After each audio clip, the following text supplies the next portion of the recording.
And let's see if this audio is working well. Laurentio, hey, Laurentio, tell me, actually, how do I pronounce your name? Tell me if this audio is looking good. Looks like we're about to get rolling. Am I down to that last 4 minutes? I am. Sweet. Let's go ahead and start that clock. 4 minutes and we are going live. 4 minutes and we will be live on Milky Way Wednesday. Let me know if this audio is okay. For those of you who are here early, welcome in. And let's see. I'm going to double check how the audio sounds to myself. And looks like I'm hearing myself. It is funnily out of focus. Okay, it's getting there. Sweet. Yep. Looks like we are solid. Okay. David, hey. Howdy, Aaron. How is everyone? Kathy. I think the audio is solid. I might not need this to be changed. Let me know if I should turn it up on your end if it's good. Dave says it's good. All right, awesome. Oh, what's that extra distortion? Maybe it was my phone. Turn a little distortion there, but hopefully that distortion went away. All right, Mark is here. Welcome in. Audio sounds good. Sweet. So we're going live in 3 minutes, and this is going to be a collection of videos of a pre-recorded moment with Kirk and Steve Sagnotti. Let me go ahead and figure this one out. 13 minutes, 14 minutes. And this is Steve, 14 mins. Okay. Export that. Boom. Okay. Audio's okay, says Faster from Peru. Woohoo! Welcome in. And Laurentio, how I say it, Laurencio, Lorento. How would you like me to pronounce that? Because I want to say it right. Laurentio Dinka. And Oliver Jang. Hey, how's it going? Welcome in. We are just about going live. Just about. Let's check and see. That looks good. Okay, cool. So Kirk is here. Awesome. Sweet. So I'm going to go ahead and jump us over to a opener video. It's going to be a 2-minute tip that you've seen probably once or twice, but we'll do that and I'll be right back. Location planning. There are really only 2 considerations that you should be making when choosing your location for Milky Way. 1, your foreground. Using the composition tips that I gave you in the previous video, this one, you guys can see, and right here is the link, you guys can see that actually you blah blah blah blah blah. Want to see me? Use the video linked right here to go see my composition tips. Otherwise, once you've decided on a cool foreground, the other consideration is number 2, and most important, honestly, light pollution. You want the darkest sky possible. And so my favorite tool is lightpollutionmap.info. Lightpollutionmap.info is fantastic for showing you pretty up-to-date blooms of light. If you're lucky enough like me to live in the West Coast, the west side of the United States, then you're sitting here working around islands of light pockets. You've got light blooms that you have to work around in little city areas that are going to cause blooms of light in your image. And so you want to make sure that your foreground and the light pollution play nice together, or if you're lucky enough, completely eradicate light pollution if at all possible. I have a video right here that you can click on right there that breaks down all my light pollution avoidance philosophies, and you can go into detail there. But one thing I want to emphasize is that depending on where you're standing near that light pollution bloom, this is pretty much stuff that you have seen. We even just talked about last week. So it looks like the time that I needed right there was good. Steve's here, Phil's here, Kathy's here, Eric's here, Lonnie's here, Cheryl's here, Oliver Jang's here, Faster's here, Jerry's here. I already said Jerry, right? And boom, boom, boom. And let's see if Laurentio will tell me how to say his name correctly. So we're about to get started. Just about to get started. And it is happening. I'm going to turn this off. I'm going to be wearing these headphones off and on because we're going to be watching a video of a pre-recording with me, Kirk, and Steve, and we will be going back and forth listening to what you're listening to. But let's get rolling.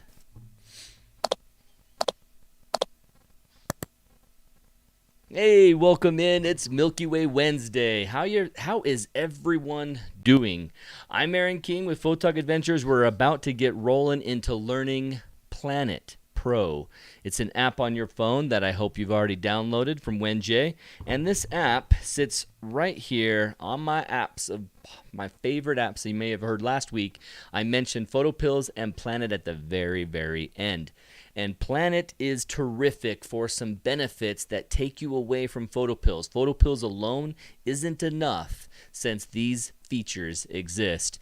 And this is only part 1 of 2. We're going to have a longer, more in-depth week next week, but because of this pre-recording only happening yesterday before I was live with Royce, I still need to go through and take out some of our tech issues where Kirk's phone wasn't connected, or we wanted to get a picture up for Steve, and also just me shooting the breeze with these guys.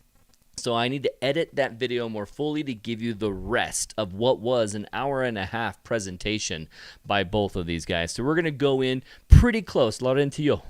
Laurentio. I want to say Laurentio, but I don't know which one he's saying. I'm pretty close. Give me some phonetics. Laurentio, so I can say it correctly.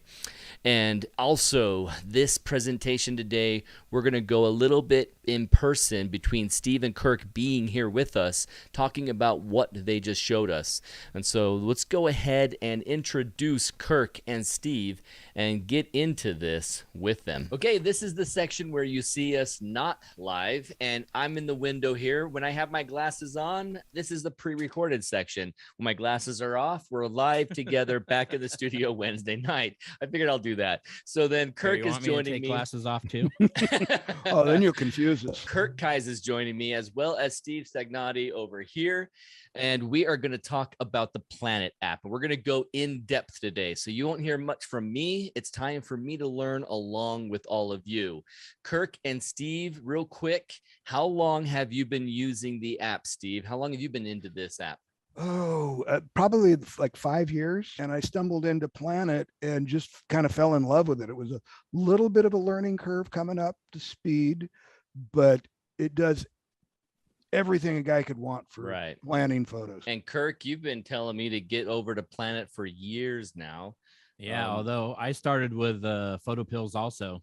I think I was sitting at the beach house like maybe 10 years ago, and on a forum I saw, hey, there's this new planning app called PhotoPills, and it's like I go and look it up, and it's like, crap, it's iOS only, and it's like I don't have any iOS only stuff.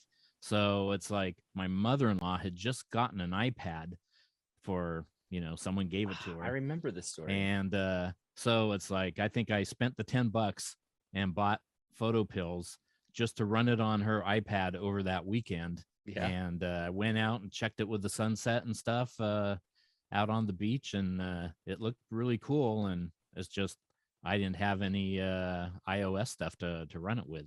And then when Planit came out, well, I think actually PhotoPills came out with their Android version a couple of years later, somewhere like somewhere after the release, year or two. Yeah. So I got that, and then I ran across the Planit, and it's like just the VR virtual reality function in it was just so useful. I just kind of quit using PhotoPills at that point. I still use it for occasional stuff like spot stars and depth of field tables, but as far as any planning functions, I'm 100% Planit. The VR functions are really cool, and that's something that we are going to highlight heavy today, because that is where it really shines. Wenjay did an awesome job adding that in there. I know PhotoPills wishes they had that. Let's get back into me. Laurencio. I think that's right. Laurencio. I think I did get his phonetic down. Now, I was being asked by John to show you this. John is asking everybody, this is the app for Planit Pro, and let me zoom in on it. Woo! And my face is underneath. I'll put it right under my face. So right down here, this is the square that was blocking Alan Wallace's head. Why is it so weird on this iMac, and it's being off right now? Let's see if I can get this guy to go back up here. Cool. So right underneath me, that's the one. And you will see that Planit Pro app look like that, both on, I believe the Android one has the exact same app icon. And that is Planit Pro. That's the one we're talking about. Not any PhotoPills today. No PhotoPills, just the Planit Pro app. And as you heard from Kirk and Steve, sorry, Steve. I'm like, Kirk and that guy, Steve. Steve and Kirk were talking about how they got into both first PhotoPills, and then they had some tech issues with the device that couldn't download it, so they wanted to have something before PhotoPills went into a app for Android, and they used this. So we're going to see the app icon again here in the next 10 minutes as Kirk talks about it. That's right, you did it. Yes, I did spell, or I'm pronounced Laurenciu's name right. Laurenciu. I hope I'm going to talk myself out of it now that I've done it a few times correctly. California Photography School says, and I'm going to get you guys back up in here so you can see everyone's chat.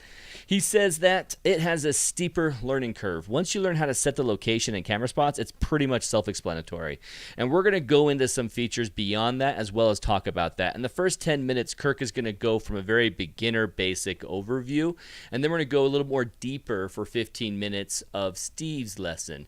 And then if we have time, I'll add in one more section, but I believe we'll probably be good at that point as we'll go through this. So I want to have more live back and forth sections as well as teach you. And then next week, I mean, if you've been here for Sunday's Alan Wallace, Monday's Moment of Envy, Tuesday's live stream with Royce Bear, you might be a little live streamed out this week, and so that's why I figured I'd cut this short, and I'm a little live streamed out this week, to be honest.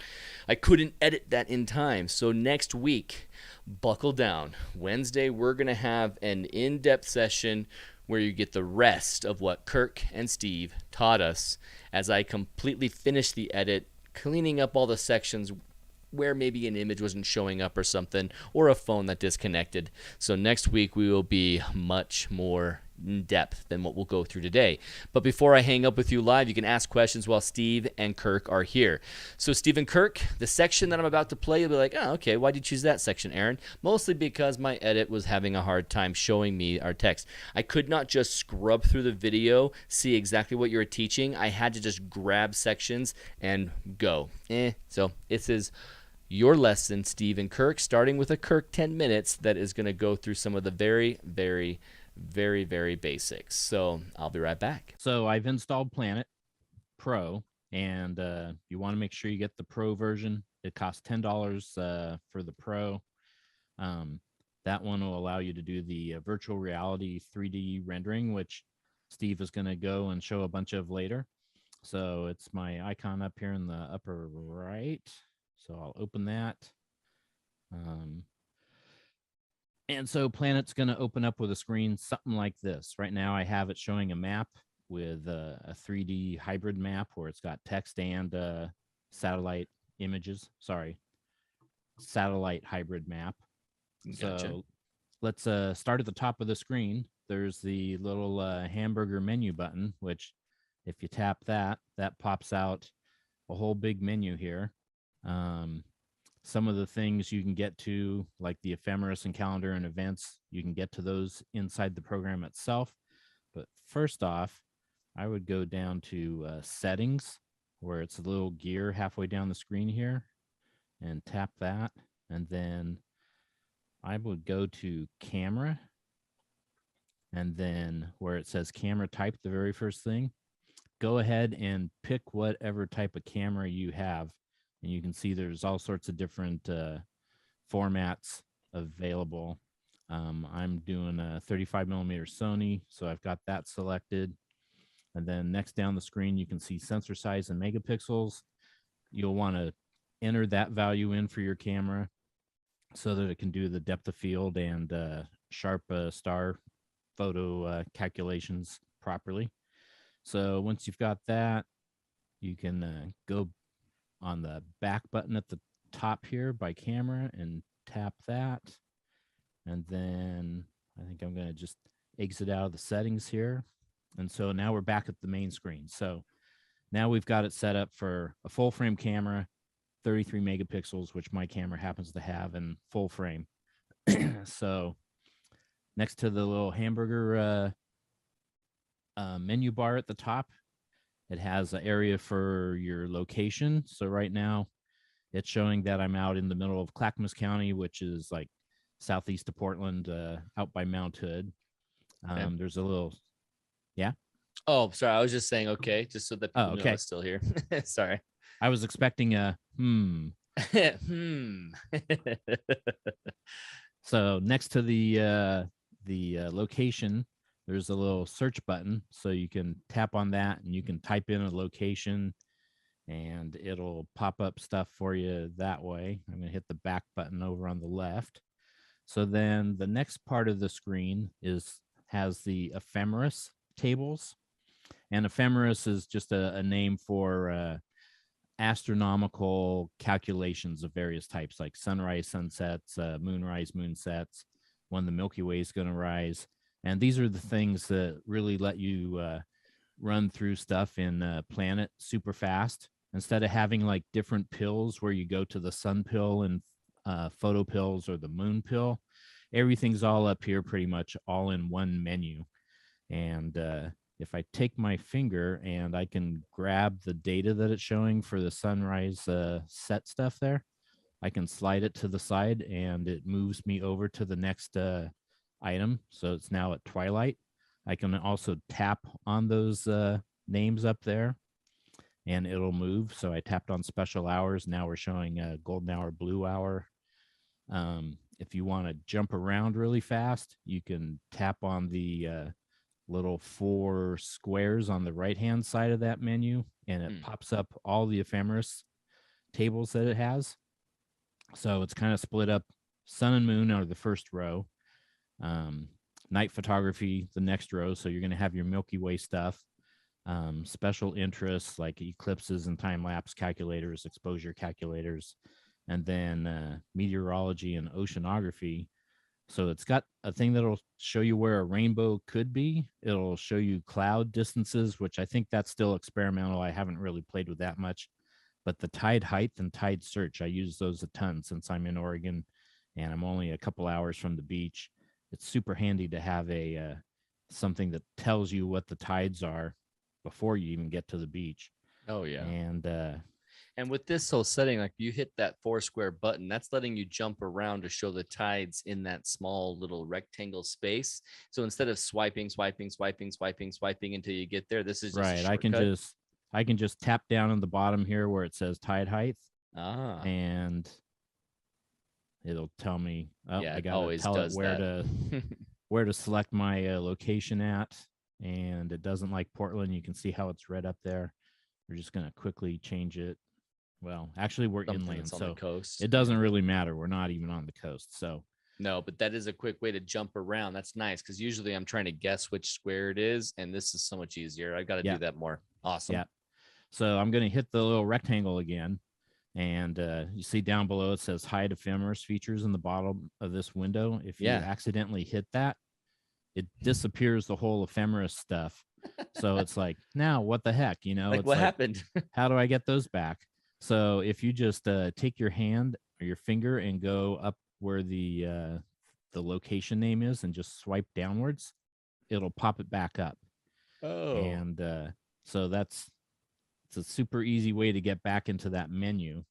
And I kind of Steve, what were you thinking? One thing you might want to make note of is with the current cloud distance, tide height tabs on top and the 4 squares, you get that.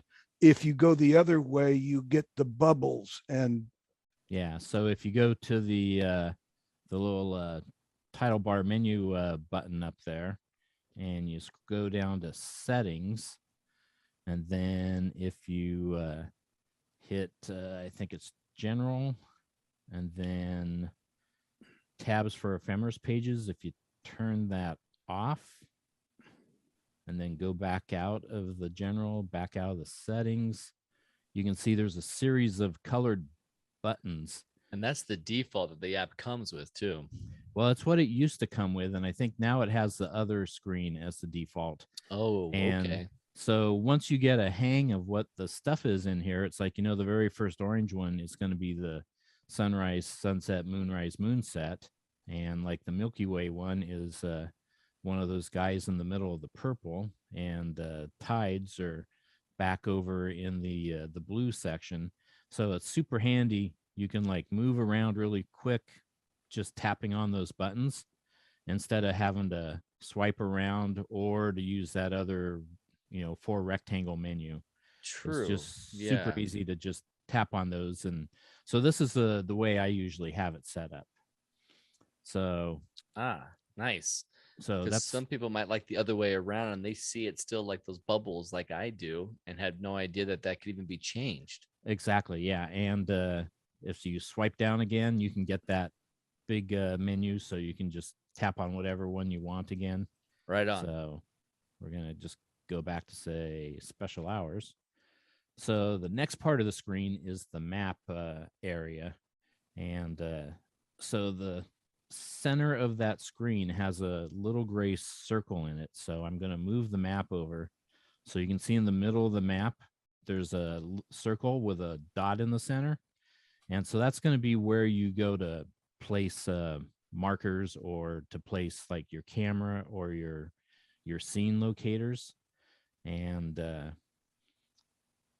we can, and for everyone's reference who's watching, when Kirk puts his finger down, you're seeing a filled in white circle where his finger is. That's where my finger's touching. Yeah. I have the I went into developer mode and turned on my track love that marker thing, so you can actually see where I'm just touching. So I can do that anywhere on the screen. It doesn't matter where I'm just essentially grabbing the screen where the thing is, but it's that white circle in the middle of the map that I'm really paying attention to. Okay. Up in the upper left, next to the ephemeris bubbles, there's a thing for different maps. I almost always use hybrid map. Sometimes you can go to a regular map if you're trying to find a road out in the woods and you can't tell where it is because the satellite stuff is just trees and rocks and shadows. It's hard to see. You can find it on here and then just go tap it back into hybrid mode.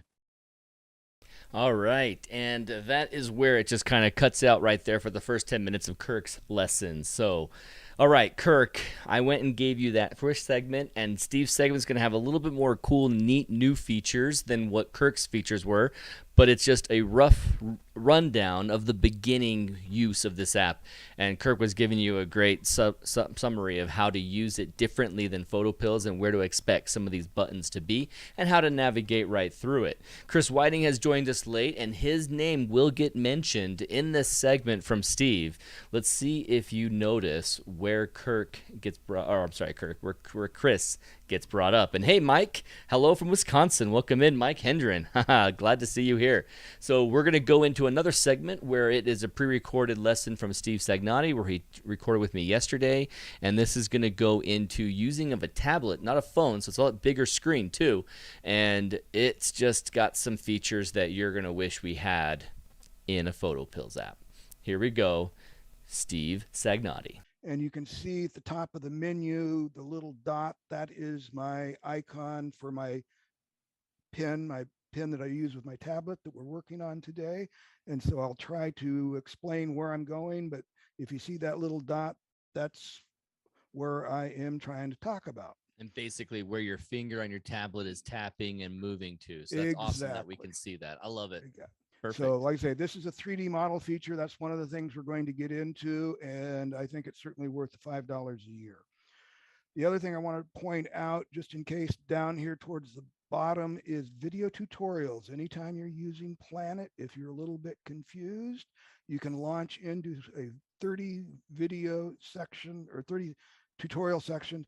They're 5 to 12 minutes long each. It's a great way to learn Planit as you use it. Okay. And with that, we're going to talk about plans and tasks right now. You can see I have 31 plans. The active plan has 3 tasks. You can create a new plan. It's not typically the way I go into it. You can save a task, and there are markers that you can associate with plans and tasks, but they do not have to be. So first of all, I'm going to click on plans, and you can see we get a lot of different plans. Plans that are in the past are shown in orange, and this is basically date ordered. And I have been making a lot of plans, and you can see alongside the name of the plan, the number of tasks that are associated with it. There is a bit of a trap in plans that Chris Whiting has been fighting. And so Chris, this is for you. Okay, I've opened up a plan. It's a Wooden Shoe Tulip Farms. I've got a picture, an aerial view, satellite imagery, Google map of this tulip field. The gray line is a line that goes out to Mount Hood, which is the subject. I've tagged it as a subject. And of course, this marker down here that shows a little camera is the camera location. If I go into the tasks, I've got 3 different tasks. One was basically the one we were looking at, showing the camera out at the edge of the field. The second task shows the camera in the middle of the field, and I'm using a 200 millimeter. And the third task shows I've changed, I'm still in the middle of the field, but I've changed to 105 millimeter focal length. The trap with these is if you go in and I've activated a task, but I'm now at a plan level. You're always looking at the plan level. If I come out here and I can grab, notice the focal length is changing. I can grab the field of view fan, and it's changing the focal length. I can also, selectively select the field. But what I wanted to show here is I have made an adjustment to an active task for an active plan. If I go to a different plan, doesn't matter which one, come back to the plan I was just on, Wooden Shoe, where'd you go? It remembered that setting. If I took my camera and moved it someplace else, I just modified the plan. It's always automatically saved, which frustrated Chris, it's frustrated me, and it's frustrated a lot of people. The solution to that is to use your tasks. Boom, you're right back where you were. The tasks are not automatically updated. We modified, we were on this task when I made those changes, but the task didn't change. If I step away now, from this plan, this active task is the plan, and that's what gets saved when I stepped away for the autosave. Oh, right on. So it's just, like I said, there is kind of a bug. It's not really a bug. Wenji just didn't want to have an explicit save. He wanted an autosave. This is a side effect of having an autosave as opposed to an explicit save. Okay. So that's basically it for tasks and plans. One other thing is you can long press, and now you get the ability to rename it. Nice. Or you can use the trash can and delete a task. So Easy standard enough. operate. Okay. The other thing I want to go to is I'm going to go to my normal work habits is to go to a generic plan so that I don't screw up any of my plans. And now what I want to do is go to a specific marker, and I'm going to clear this for a moment. You can see I've got 191 different markers. Wow.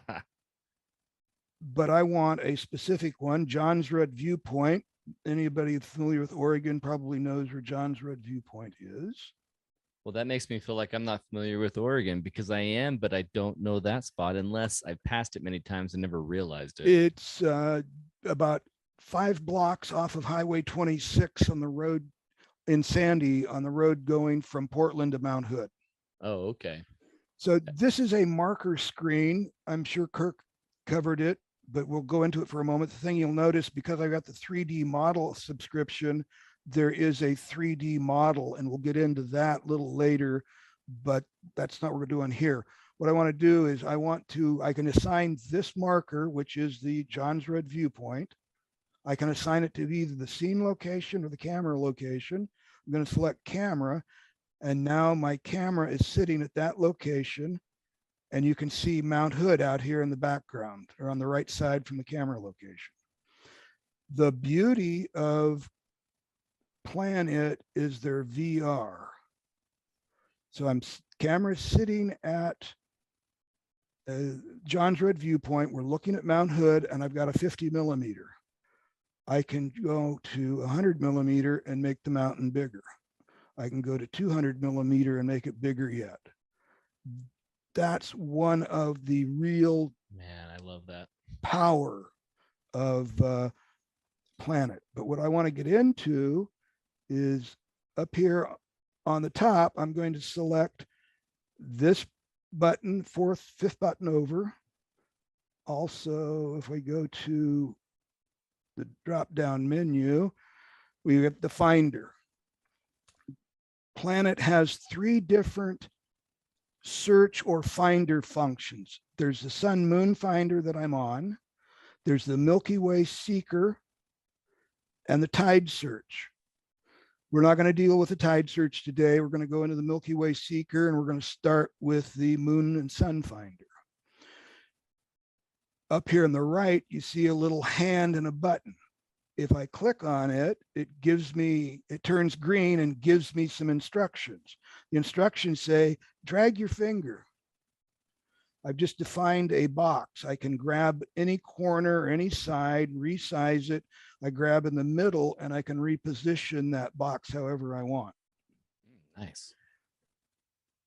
I come up here to moonset and say, I want sunrise.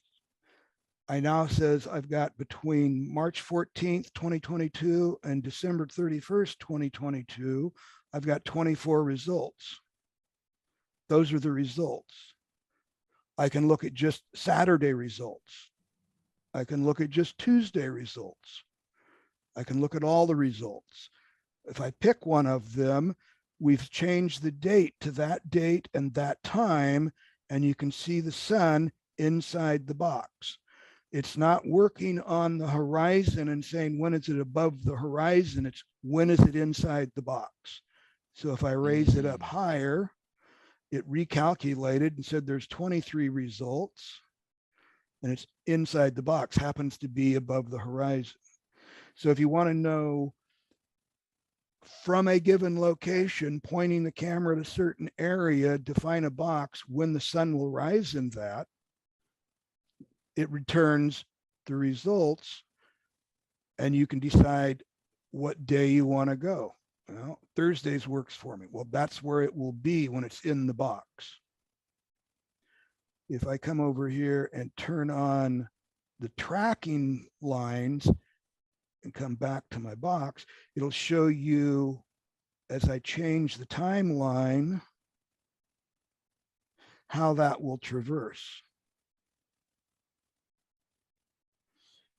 If you want it really be right behind the mountain, you make the box a little smaller. And now you've got a limited set of results. And you've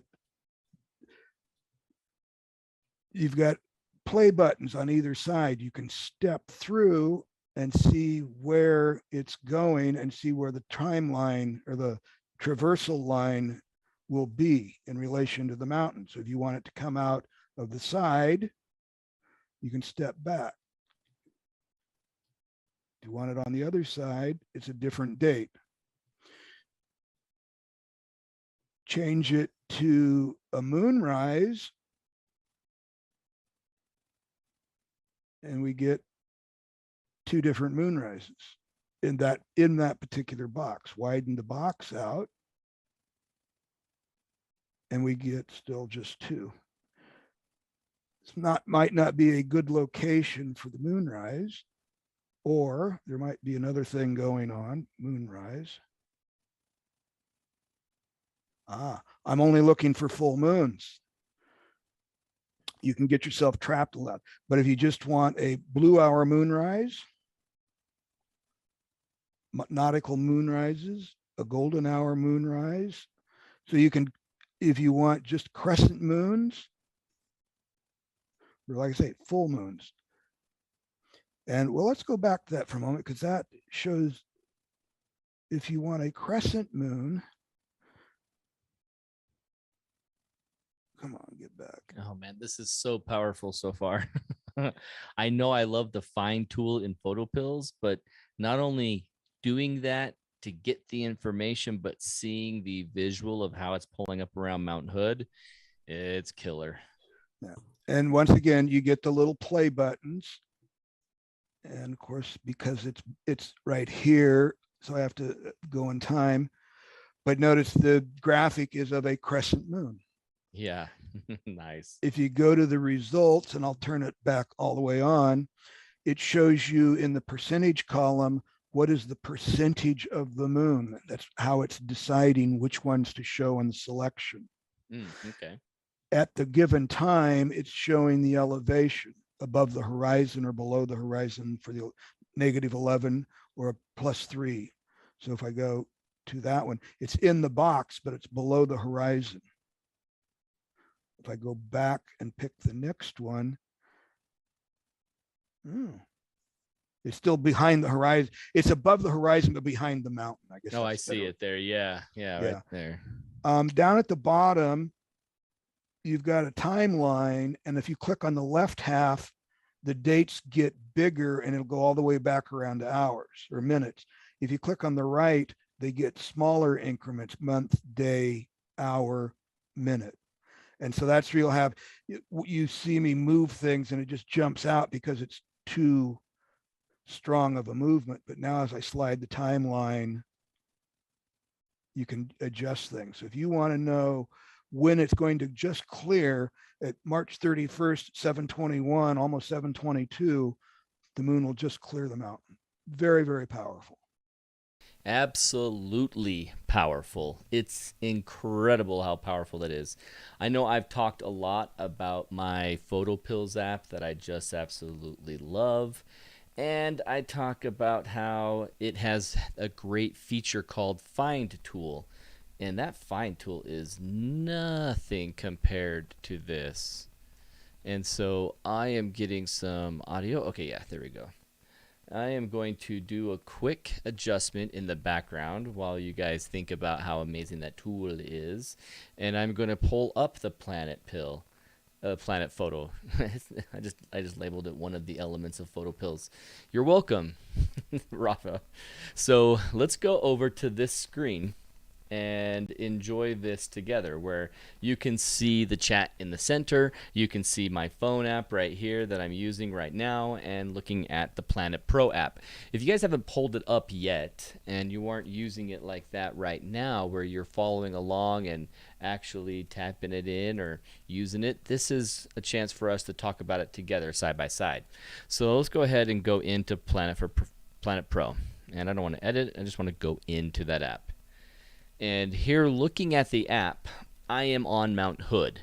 And this is something that Kirk is going to show you, but we were just looking at Mount Hood. We were just enjoying that from Steve's view, where he clicked down right here on that viewfinder square and said, okay, I want to go to viewfinder. No, that's AR. I want to go to viewfinder VR, and then hit that. And now I can see within this app, and let's see, I have the zoom, right? I had an option for a zoom. Maybe I don't have it installed currently. Let's go ahead and create one. I'm going to go ahead and do a, oh no, not a screen. I want to do a display. Basically what I want to do is get you a zoomed in view of what I'm looking at. And let's add this. And there it is, a zoomed in view with everything in here. Let's go ahead and crop that down so that it doesn't end up being so obnoxious, where you see all my Premiere file in the background and all of that. Oh, why can't I? Oh, there you are. Now you're responding. Sweet. Let's go ahead and bring this down. I'll take it in past my phone information, and let's bring this over here.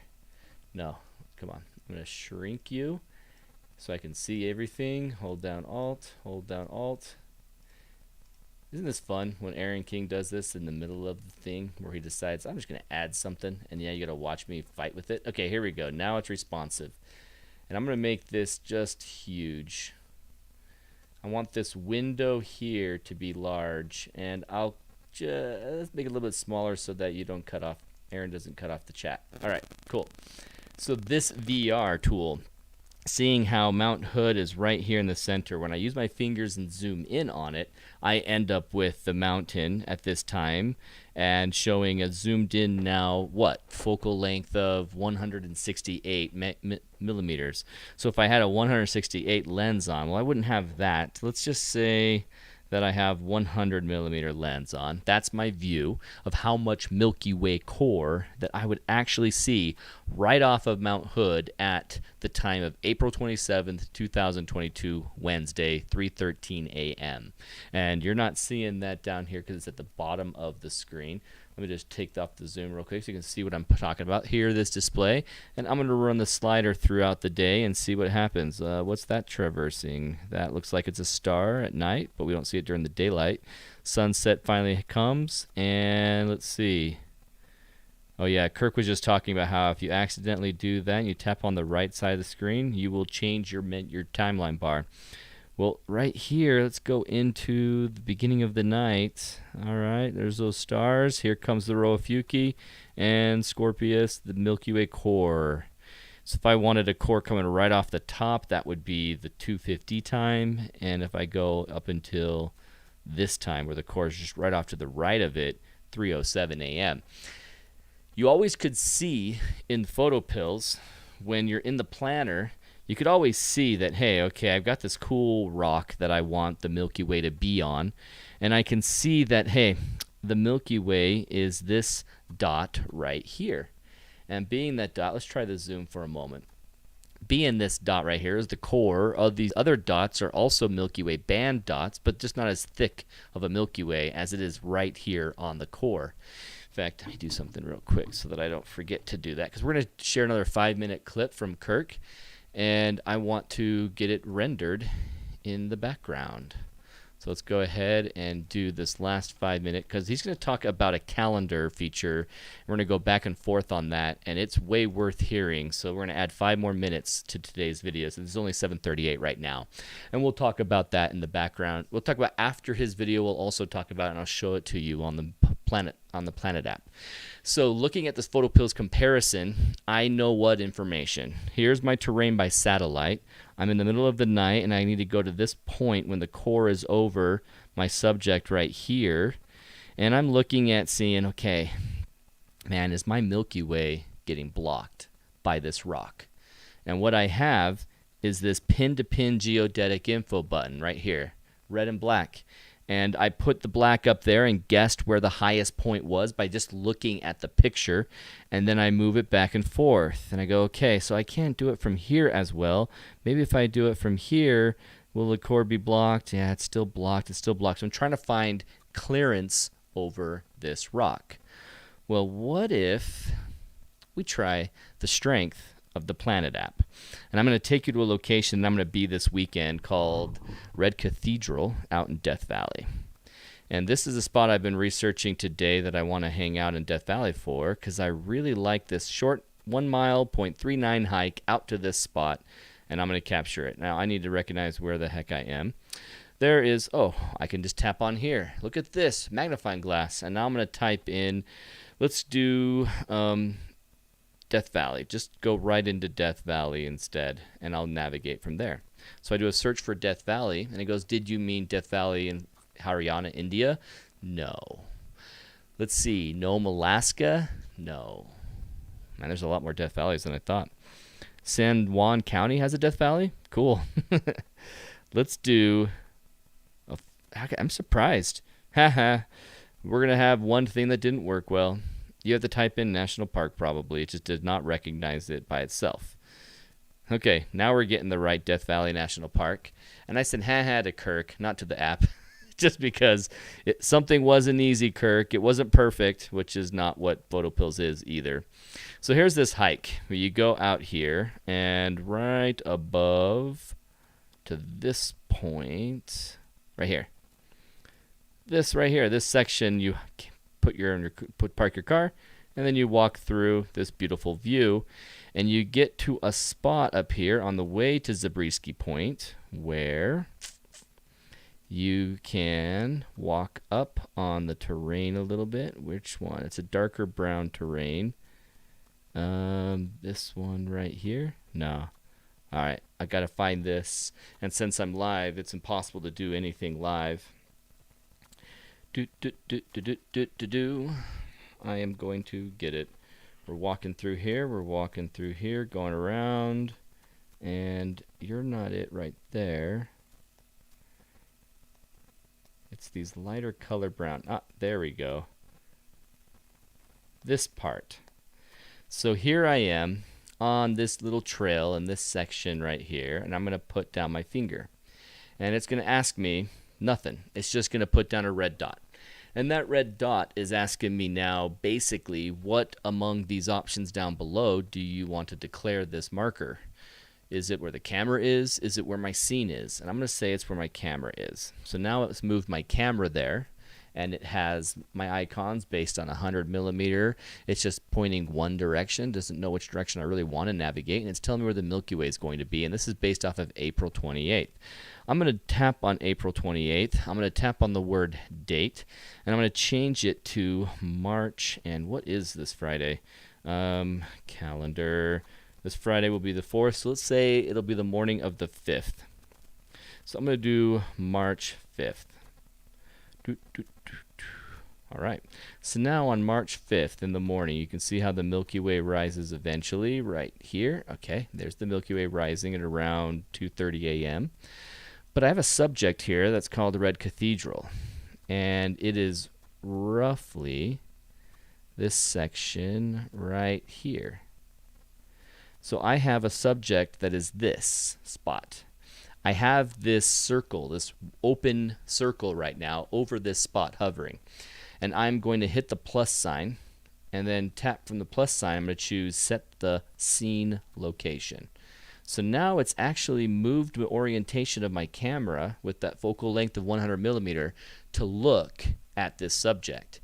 And I have paid extra for I paid the $5 a year, so I got the 3D. It should have downloaded it already, where it downloaded the terrain data. And let's see what happens when I click this. Hey, California Photography School. Hey, Death Valley National Park. I don't know who you are, but are you Wenjay by chance? Because that sounds like something Wenjay would name it. Or California Photography School, welcome in. And so now I'm going to tap on the square. And I'm going to say I want Viewfinder VR. And, I need to download this area, so I'm going to click download, and here we go. Very fast signal, and it's pulling it in. It's got all these maps that I needed. Great. And now it's downloaded, and now it's showing me the terrain. It's like, this is what you see. Let's change my focal length to just a simple 24 millimeter Rokinon. And now I see this terrain like that. So I'm going to go back. If I use this arrow at the top left, I'm going to go back to my view and make sure that I've got a nice pointed angle towards the rocks that I want. Yep, that's roughly it. I can change my angle by just grabbing the green section anywhere and pulling it up and down. What it changes is the azimuth angle of my camera. I'm going to point it where it has it at the center. And let's go back into the AR mode. All right, so the shape of this rock isn't coming through quite like it could, just because it is not found to be one of the shapes that are drawn out. So this is where coming into play is grabbing that marker, creating a size. And I'm going to pull up Google Maps just so you can see what I'm talking about. I'm going to do Death Valley National Park, and on the other screen where you guys aren't seeing it, I'm going to Death Valley. I'm going to go into my satellite view, and I am going to pull in to this spot. And that's going to roughly be here, Zabriskie Point, Red Cathedral. And now I'm going to pull in my little guy. Okay. And now I'm going to share this view with you next to my phone. Okay, let's go over to another screen. Let's show the IMAX screen. Okay, this is the terrain showing up there, and this is roughly the terrain. So you can see how from this position there's some rocks coming up and jutting out, and it will be pretty gorgeous. I like the idea of the light on the right here coming off of maybe distant Pahrump, distant Vegas, any ambient light coming in and giving me this kind of character of highlights, with this being the shadow side. And this, where's the sun right now? Down there. So that's giving me that example of a highlight, example of what I'd be seeing. And I have the Milky Way up and over it. I know from what I was doing over here on my PhotoPills app that this section, it can be there, and based on where I am, I'm going to have a lot of the core, the center of the core blocked. But how much of it's going to be blocked? I was really hoping, and it's not a bad sign that this doesn't show it, I was really hoping I would see some of that terrain pop up and I could actually see the Milky Way coming through there. But you know what? It's just not going to be in the cards. And I'm on March 4th. I'm on this location. Let's go into the morning.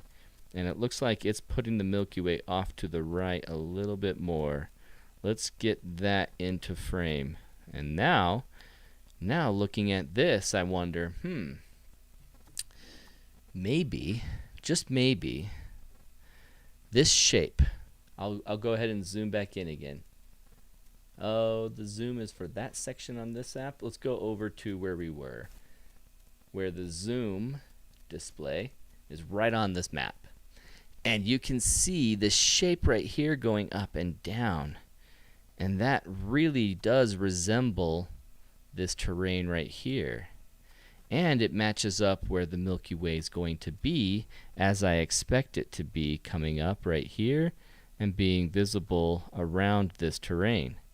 So when I'm in this spot and looking at it, I'm starting to get some examples of how this Milky Way is going to sneak out and be visible right next to it. And just maybe, even though it looked like when I was over here pointing towards the terrain this way, the better view is going to be looking down and having this subject off to the right. It's also very possible that this satellite imagery matching up with the actual topography maps aren't one-to-one for where these rocks are. And so I still know that I have a great opportunity here, but I'm not getting a one-to-one example of what that's going to be like. And I'm excited to take it this weekend and test it in person and see what ends up being true. For instance, if this location right here, Red Cathedral, is marked on Google Maps the way it is, it's way further back than it actually shows up in the picture. So there might be some wonky GPS tie-ins with this location that might be perfectly accurate, but I am seeing what I want to see. Between the PhotoPills app and using Wenji's app, the Planit for photographers, I'm seeing that I am going to get a Milky Way core in the early morning right over this rock. And I'm going to have that rock neatly on the left and the Milky Way going up on the right. And depending on how I frame it, I can go far to the left. I mean, look at this section right here. I could go up this hill, go up to this high point. I could continue on this path up to where they went up here and look back at the rock this way. I have ways to use the parallax and to bring this rock out and around from where the core might be. And it's going to be fun to see how this turns out. Kirk is telling me, pop back out to the map and see where the green angle view is pointing. You can view your camera location to the north or move to the Milky Way of the rocks if you want. Yeah, so like he was just saying I could do. Let's go back to that close-up view of it. You know, I look at the Milky Way down here and see that I'm pointing away from the rocks, but all I have to do is move my camera location. And I can move it to a point to where it puts the Milky Way and the rocks easily in frame. That spot where I was declaring my camera to be is based entirely off of a guess, off of a satellite picture, and off of this actual shot here that someone captured as a nice pano here and loaded it up to Street View on Google, basing it off the curve of this pathway, everything.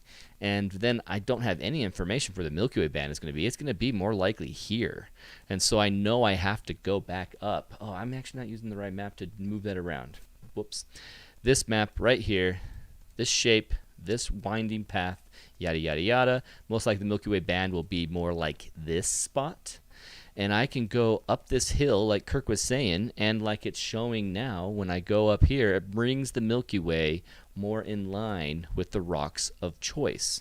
So there's nothing absolutely wrong with what I'm looking at. And now if I go into VR mode and look at that, I'm starting to get more of that hill that's going up. Let me go back to, there's so many things since that app. You get that more slant right here showing up in the map, and that's more accurate for what I would expect. And let's see the Milky Way rise here. Core, gorgeously being visible, not being blocked. And in person, I get a chance to verify this weekend, and I am so stoked about that. So with the Aaron, tap the 3D button left side to get more detail. Okay, he wants me to tap the 3D button. So up here on this section of my app, there's a 3D button, and I paid for it, so let's get some more detail. Shows terrain in 3D.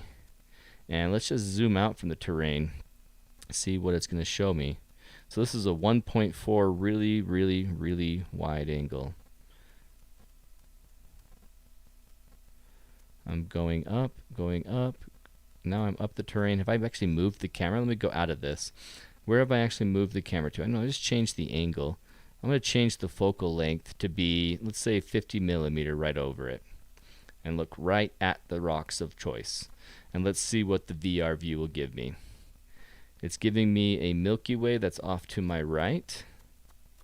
And over there are those rocks in that spot. So let's come back out of this. And it's telling me I'd be looking straight down this pathway. Get my cursor in the right spot. Straight down this pathway at what is this ridge right here. That is the ridge it's showing me at that angle. And the angle of ridge that I would like to get is up here most likely.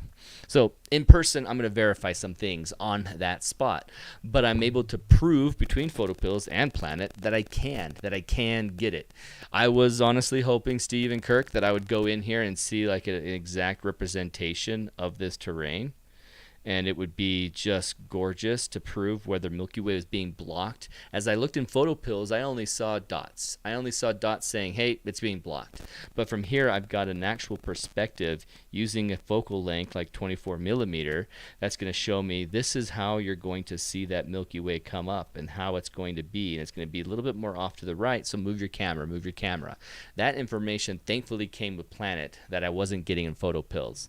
And Street View is great and trustworthy, but not user photo locations. Exactly what Chris is saying and Kirk's saying. There's not the accuracy is not there, and so I can't wait to do this in person and get actual coordinates and see how it lines up, and then just do a shot. Here's what the gray Lambert colored 3D objects were in Planit, and here's what they are standing here in person. And I'll show you how they match up very well. It's going to be fun to do this. So before this shows the fun of being able to find locations in Planit before you get there. Yeah, absolutely right. I'm going to kill this zoom display, and I'm going to say that we're going to play Kirk's video here and go ahead and share that. First, I'm going to go out of this window so I can show everyone big. And I am going to, let's see, Kirk's 5 minutes. Let's go ahead and change that. This will be 5 minutes of Kirk talking about a feature that has a calendar going back and forth between the calendars, and it is worthwhile to see all this extra information that's right at your fingertips on this app. And then we'll come back into it, and I'll talk about it in person, and then we'll hang up tonight's Milky Way Wednesday. All right, let's get going with Kirk. And then there's a calendar over here on the right-hand side. And so this is the list of all those different times of day that we were just popping back and forth through. You can scroll up and down.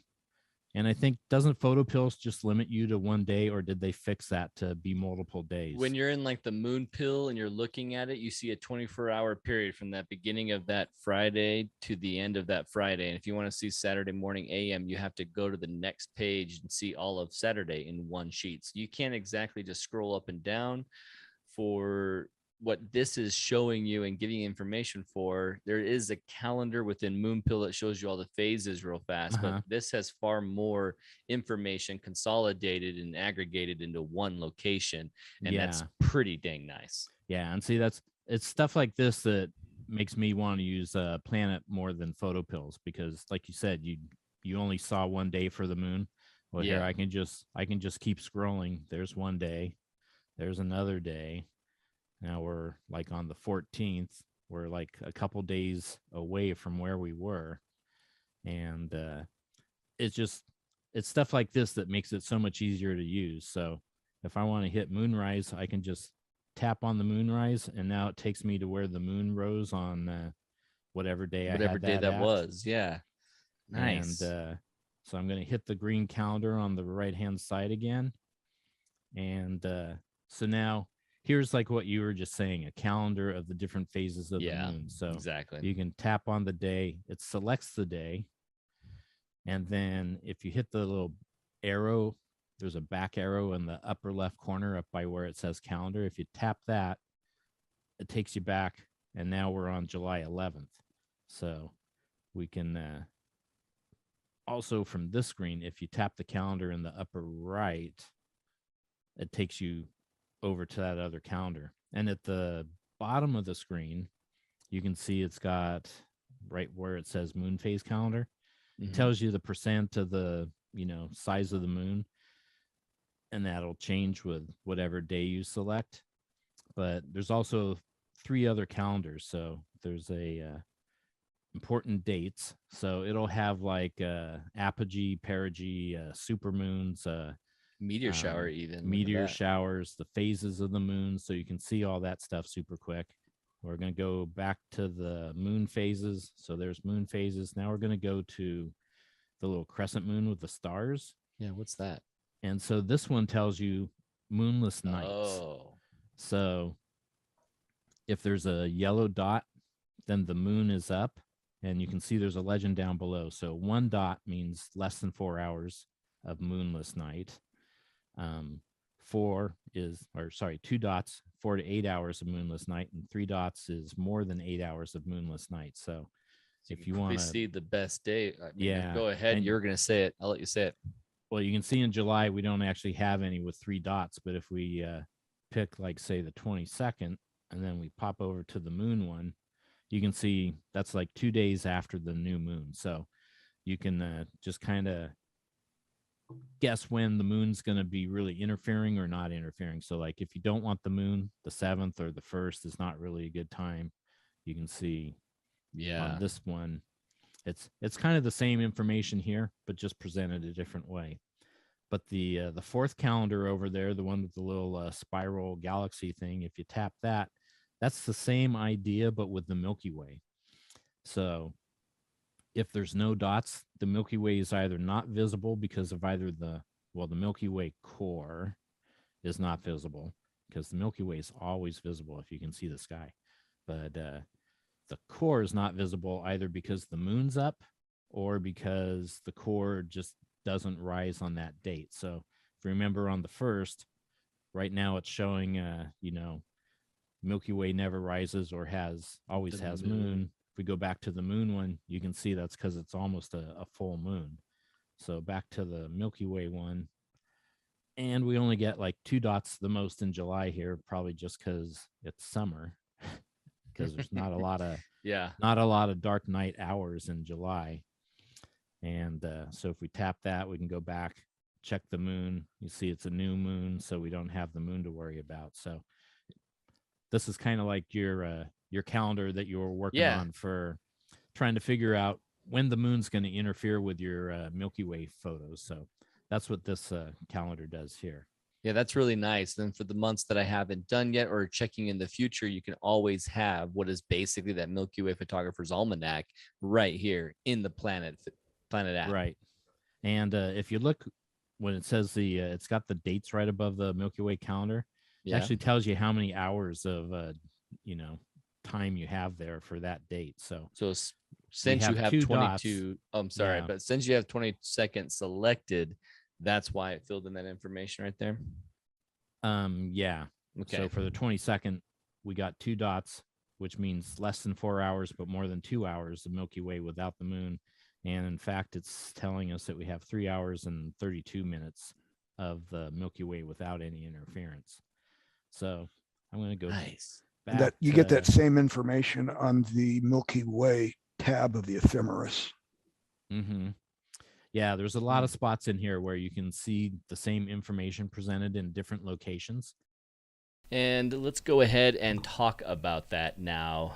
What Kirk was bringing up in the chat, for those of you who weren't reading the chat, is that he was getting some of those calendar information, bits of information wrong. So he was just saying in backwards. So let's look at that. He says there's a calendar on here. Where's the calendar? There is this clock. There's this. Oh, there you go. There's this little icon down here that's green. I'm going to tap on that. And now I'm faced with this calendar. And it's basing it off of this location that I'm going to be here. So it's like, okay, what's it telling me? Dark night ended March 5th. March 5th, Milky Way set, Milky Way moon set, Milky Way core rising, Milky Way arch is at that degree point. Milky Way arch is now at 30 degrees, dark night ends. Okay, so I'm going to be driving on the 5th to get down to Death Valley to make it there for this time. So it'll be Saturday morning on the 6th that I'm really paying attention. And so the Milky Way arch rise at 2:09 a.m. I am just going to tap that. And one card selected. Oh, what does that mean, Kirk, when I have a card selected? If I have this selected and double tap it, it doesn't really change anything. So now that it's changed from a color of white to green, do I have anything I can do with that? I have this calendar here, these options. I've got a reload button. Okay, refresh. I got up, I got down. This is supposed to be day by day. So March 4th, now it's the beginning of March 5th, and now it's the beginning of March 6th. Okay, I like that. But now that I have one card selected and I go back out, that is showing me, oh, look at that. I have selected a checkbox, and that checkbox is showing me, oh, okay, now that you've gone back into the main section of this app or whatever part of the planner or the main page you were on, it's not really a planner, it's just the app. It's now giving me March 6th, 2:09 a.m. at this timeline. You can use those skip buttons next to calendar to jump through to those events. Oh, okay, cool. So like this right here, like previously it was moon set at 9:05 p.m. Here, let me change this zoom display so you can see what I'm talking about here. So down here at the very bottom, I'm hitting this calendar button to get the calendar up, but this button right here is actually showing me this calendar button right here. Oh, my cursor is in the wrong spot. I want to bring that up. Yeah, I want to show Photog Adventures. Join me on a Milky Way adventure, workshops.photogadventures.com. All right, so right here, this button is bouncing back and forth. Let's go back and hit this calendar button. And inside this calendar button, unzoomed, you can see all these different events. And I'm going to be selecting a different one now. How about the sunset or sunrise that day? Sunrise, 6:10 a.m. And I'm going to go out of that and have one card selected. Now it shows me that it is, oh, whoops, I must have unchecked it. So I'm going to go back to sunrise. It is selected. And I'm going to go out. Sunrise. Oh, okay. I'm hitting something else. All right, there we go. Nope, that didn't do it. Oh, that's weird. I am unchecking that, Chris and Kirk, when I do that. Oh, I see what's happening. I need to actually tap it. Not just select it, but tap it. Because then when I come out of here, it's going to be on March 6th at sunrise. And that's the event down at the bottom. That's what I was doing wrong. I'm still not even certain what the card selected was anymore then, because once you just hit it and it's selected, it's good. But when you have just that checkbox and hit it, nothing really happens that I'm noticing yet. So you guys inform me what I'm doing wrong. But when I hit the back arrow at the top, once I had, actually golden hour, noon, moonrise. Let's go to golden hour. Now that I have that in green and I hit this arrow at the top, it's going to be at that time. Golden hour evening, 5:13 p.m., March 6th on Sunday, March 6th. And so now I'm looking at this timeline here and saying, okay, at a 24 millimeter lens, this is what I'm looking at on golden hour. It's not where the moon is, not where the sun is. It's not anything except some of these constellations. If I hit play, I can see as the time goes by, constellations right, Leo's right there. What if I love Leo and I want to capture it? It's in my frame. What if I want to do something like Orion? What if I wanted to do something like Orion over a really cool thing called Factory Butte? Let's do something even larger. One of the things that I was bringing up in the text, in the chat with Kirk, and he was bringing up was that my subject that I was choosing was just too small. It's every 30 feet. It's not got a topography for every hill, and I can't expect that. I really don't. I was hoping, but it's not going to have like all the spires of Bryce Canyon popping up. It's going to show you how the valley goes down and the valley goes up. And so in this situation, those little rock formations were just a little too small to show up even with the 3D button checked. And so that was what I was dealing with. And I'm going to say Factory Butte, Emery County, yes. And I want to go to that location. And now I'm at Factory Butte. And let's go ahead and focus on the part of Factory Butte that I want. Wait, what? What part of this version did you want? That's an interesting butte, but it's not Factory Butte. Factory Butte is right here, and I'm going to set my camera position where Bob Barkowski and I was with the group with Tom Sensabaugh and others, where I put a chip in the front of my car. This right here is a camera position, so I'm going to hit this camera button, and then I'm going to suggest a subject being this awesome giant Factory Butte. My circle's over the dead center of it, mostly center of it, and I'm going to hit this plus sign and say this is my scene location. Boom. So now a scene location red pin is there, a camera location blue pin is there, and now I am going to change my focal length from 24 millimeter to an 85. And now let's see what we can see. I'm going to hit that viewfinder VR button again. And now I'm looking at maybe too high in the sky. Let me pull it down so I can see the terrain. All right, now it's the terrain and looks a lot like Factory Butte. And let's go ahead and change it to 3D. Let's do what Steve was saying. Hit the 3D button. Let's see some more information on Factory Butte. All right, watch here's with the 3D off. Here's with the 3D on. It's given me right all the way up to me, this foreground as it comes in, as well as some more lines, more topography lines are all around this. And so the top of Factory Butte has the same outline, but I'm getting more detail down below. Love that. And so what if I wanted to see a Milky Way show up here? What are the chances of a Milky Way? Well, what if I wanted to use the Find tool? How could I use the Find tool? I don't remember how Steve actually even did that. So let's try something. I want to see 40 of 28. I tapped that middle, and now I'm going to pick, I want to see a Moon and Milky Way. No, Milky Way core. Where's same direction as Milky Way core? I want just the Milky Way core. How about I just try same direction as Milky Way core? Okay, so the Milky Way core, the same direction I'm looking maybe as the Milky Way core with this kind of degree. All right, let's go back and let's go into the viewfinder VR. And let's see, this is what the Milky Way is doing. I'm going to go wider so I can see it. On March 7th, it's a bad day, but what if I wanted the Milky Way to be like this? Oh man, I will just shush right now and do this next week with the deeper one so that we can emphasize that tip, and we'll emphasize that tip next week.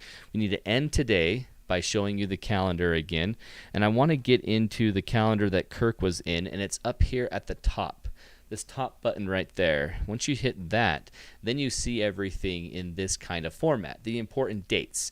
And March 5th, there's no real important date, but the new moon happens on the 2nd, so I know there's going to be some moon in the beginning of the night, but then, even more moon as it continues to the first quarter. But I'm going to have a lot of nights, hours, not a lot of night hours with the moon out of the way, and knowing the Milky Way in March, it rises late in the morning, so it'll never get in the way for me at all, even past the first quarter. So this is still a fantastic week to go. Well, it looks like there's a meteor shower happening on the 14th. The 20th, I have no idea what that means. This is saying that there is a... What is that? Moon at perigee. And then the moon with the further away dot away from the Earth is apogee. There we go. So that's the apogee of the moon being further away. So let's go ahead and change this from important dates down here to just the moon information. And it shows every day what the moon's doing. And now it's showing the moonless night calendar. Well, it has half the night that are moonless. Totally moonless? No, it's vice versa. Let's see, where's it telling us that information? Because Kirk had it backwards, he said, where There were more stars means more moonless hours. So towards that new moon, look at full night. Where was that reference that you saw, Kirk? Do I hold down my finger here? Yeah, I tapped it again, or just tap it again. So I tapped down here at the bottom and I got this information. Let's zoom in. So you can see that a moon all night or never gets dark enough. So moon all night or never really gets dark enough in this week. But on a 1 dot week, it's less than 4 hours. On a 2 dot night, it's 4 to 8 hours of moonless night. And then 3 dots is pretty much more than 8 hours or all night, which is why the new moon has 3 dots. And so you can see up there that I'm blocking, but new moon has 3 dots like the 30th, where the new moon is going to be happening again, right? Let's just hit this moon again. The new moon is on the 31st. So that's why the 31st had 3 dots again. So this calendar really summarizes everything you need. If you know, I want to go somewhere in May. Well, it's my good week in May. Yeah, this kind of, takes away Aaron King's almanac, but the almanac is already information that's out there. And so you can look at this and go, all right, I'm not going to go this week or this week, but the final 2 weeks of the month of May and that first week of May, that's the most useful time period. So most likely I'm going to go during these 2 weeks right here. Boom. Okay, cool. We have talked a lot about the Planit app for photographers. Absolutely do love this app and the functionalities that we're getting involved in right now. You can see how the learning curve is there. There's a lot of stuff to study, and there's going to be a lot more that you'll learn from Steve and Kirk next week in part 2. And Chris Whiting said, cool, I never used that portion of the calendar before. Awesome. I didn't teach you this. Kirk and Steve have. So thank you, Kirk and Steve. Big thanks to them. If you want to go and thank them, you can do this. Let's go ahead and go to their Instagram. I don't know if Steve has an Instagram. I know Kirk does, but Kirk is such a funny curmudgeon that he decided not to have anyone, he decided not to post a picture until he hit 100 subscribers, and he finally hit 100 subscribers. And so if I look right here on the Mac screen, you can see Kirk Kai's photo, and Kirk is really averse to having his picture out there. And you can see that he has 105 followers. So if you guys want to thank Kirk and learn more about this picture, we'll be talking about this picture next week. This picture comes up in next week's Milky Way Wednesday, talking about the rest that they teach, not the rest of the Planit app, because there's so much more in the Planit app, but the rest that we're going to teach next week, we talk about this picture specifically. And so this was Kirk's Instagram. Say thanks to him for this lesson by coming and subscribing to Kirk right now. It would be awesome. And then Steve Sagnotti, man, do you have one? Hey, followed by Kirk Kai's, and now followed by me. Let's go ahead and see. Really cool picture here. Oh yeah, there's Thor's Well. Love Thor's Well. Okay, awesome. Steve, thank him. Give him more than 50 followers. Let's get him up there. And I don't know if he's suggested right now, but hey, Robert Clay, awesome. And Dan Kaiser. Let's go ahead and thank Steve Sagnotti or Kirk Kais by hitting follow on their Instagrams. And thank you all so much for hanging with me tonight. Thank you for being here for Milky Way Wednesday. Laurencio said, I did a big boo-boo. I got PhotoPills a little while ago instead. LOL. It's not a huge mistake. Now, in all reality, this app right here from Planit is more powerful and in many ways better than PhotoPills. But when it comes to teaching someone new to it, the best app is PhotoPills, being a little bit more, I would say entry level, but it's not. It still has a huge learning curve in many ways, and it's not something that you can just pick up and intuitively know how to use. But it's more intuitive than Planit, but Planit has more cool features. So have both. Laurencio, save your money and get both. Absolutely worth it. Long press the calendar on the map page for other calendars. Oh, I guess maybe Steve's just a little behind because I did do that and I found them. There might be even more calendars maybe. Maybe that's what he's also saying. Let's go ahead and see that momentarily. So if I long press the calendar right here, that shows the calendars. If I long press the calendar at the top right, I'm going to send it out to my friends. And Mansoor and Casey and Travis and Jameson don't need to have it. Jameson's my little brother. So I'm not sure if I'm long pressing the right part of the calendar. We'll have to talk about that next week, Steve. Thank you, everybody. JHM was here. We're all ready to go. I'm Aaron King with Photog Adventures, and I just want to encourage you yet again, to get out there and have an adventure of your own. Get your camera. Let's go. I'm going to be in Death Valley this weekend. I can't wait. Wait, don't come to Death Valley. I need to do some work. I just showed you exactly where I'm going to be, when I'm going to be there. You don't know what hour. You know what hour I'm going to be there. Don't show up. I want to have that shot alone. You want to show up the next day. I'll say hi to you that day. But I am stoked to get out there and actually have an adventure of my own, and I hope you all will get out as well, especially with the new moon this week. Have a good one, and see you later. I just gave away where I wanted to be.